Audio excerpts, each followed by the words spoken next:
పాల మీద మీగడతో ఇంట్లోనే నెయ్యి తయారు చేసుకోవచ్చు. పాలు కాచిన తర్వాత రోజు మీగడ తీసి కలెక్ట్ చేసుకొని ఫ్రిడ్జ్‌లో స్టోర్ చేసుకోవాలి. 15 రోజుల తర్వాత అలా స్టోర్ చేసుకున్న మీగడను మిక్సీ జార్‌లో వేసి చల్లటి వాటర్ పోసుకొని మిక్సీ పట్టాలి. ఒక 1 మినిట్ మిక్సీ పడితే చాలు వెన్న రెడీ అయిపోతుంది. ఆ వెన్నని ఇప్పుడు ఒక గిన్నెలోకి తీసుకోవాలి. మందంగా ఉండే గిన్నెలోకి తీసుకోవాలి.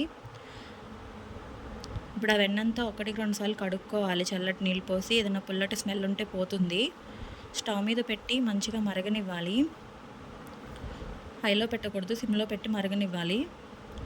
కలుపుకుంటూ మరగనివ్వాలి. అడుగంటకుండా మాడకుండా ఉంటుంది.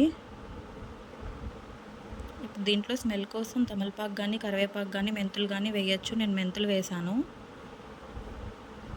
ఇక బాగా మరుగుతుంది. ఇలా రెడ్ కలర్‌లోకి వచ్చేంత వరకు మంచిగా మరగాలి.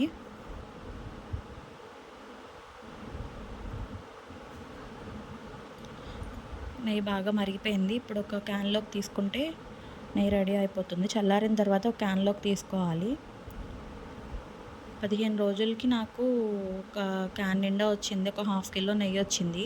అదే పెరుగు మీద మీగడైతే క్వాంటిటీ తక్కువొస్తుంది పాల మీద మీగడ కంటే.